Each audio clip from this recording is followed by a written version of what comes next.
Good team effort. Proud of the guys. They jumped in there and battled. A little slow start, but this, Bethesda, they have traditionally a very good program, and they just came off a pretty good game with the Mountain West team on Saturday.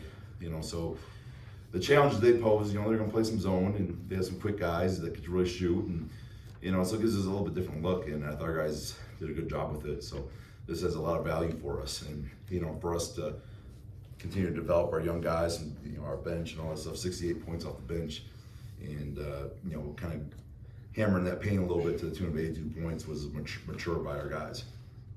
For sure. This question's for both of you. Number 55 was a shifty, quick dude that can do a whole lot of things.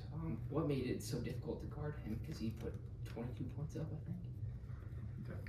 Yeah, he just came off 29 on Saturday. So he was a focal point, and then that's something that was good for us because we're going to see guards like him in the WAC and on the upcoming schedule. And so, we're built a little bigger. We're pretty big at the guard line. And so these smaller guys, they got to finish over our length, but B, we needed to work on that. And so this gives us a pretty healthy starting point to say, hey, here's the tricks of the trade on defending against a small, quick guard. Bouncing off of that, Coach, obviously that was something you guys game planned for. Was there anything that you guys saw on film that didn't really come into play in this game? No, it was kind of a little bit what we expected. We knew that they're going to get that pace going, and us scoring the ball, kind of try to take them out of their press. They like to get some traps going, and being able to get stops kind of prevents that, so we're not taking out the net. And so we did a pretty decent job once we kind of settled in to get enough stops. Coach, you talked about, so this was another game where your team led double digits. You talked about the importance of these games, just like getting stuff in for preparation. Was there anything particular you guys had to focus on, like any particular emphasis going into the game today? We just want to win every little 4-minute segment.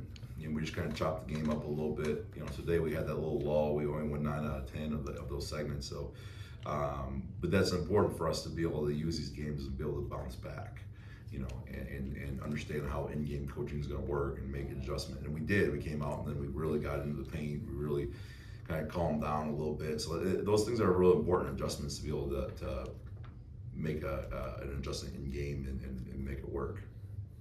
Coach, this question actually comes from one of our courtside viewers, from John Smith. He asked, what's the importance of execution when you're playing competition that may be a tier lower than what we expect to see in WAC? Yeah, and at the end of the day, we're in practice, you're playing yourselves, and so guys know what's coming, and here there's more of a randomness. Okay, here's their coverage, and so you're getting to run the stuff and against live bodies, and you gotta wait for screens, and hey, if they do this adjustment, then we gotta make our reads, and so it's all about making those reads and being mature about it. Spurge 16 points tonight, just an animal down low, getting boards, doing everything down there. How'd you feel about your performance, and how'd you feel about tonight as a whole? Started off a bit slow with a couple fouls, but I think it's one I needed. Boost the confidence a little bit. It's been a slow start to the season. Coach has really been harping on dominating down low. So seeing the results tonight that I can do it sort of is a boost in confidence and helps me move on to the next games and shows that I can do it. So yeah, thanks to my team trusting me, throwing it down low, and I can produce now. So move on to the next one. All right, Spurge, 3 straight wins at home today or this week. How have these games helped you prepare for Friday when you guys take on the defending national champions? I think it's very much when we look at the film, it's like no plays off. So like these three games consecutive over the past couple of days really harps on us being perfect and holding ourselves to our own standards, and that translates well to every game we play. So like if we stay at our standards we want to have during the game, it can translate when we go play bigger teams and more competitive environments. So I think just these warm-up games help us focus on things that we need to improve on as a team and individually, and then we can set ourselves up with those standards and keep each other accountable.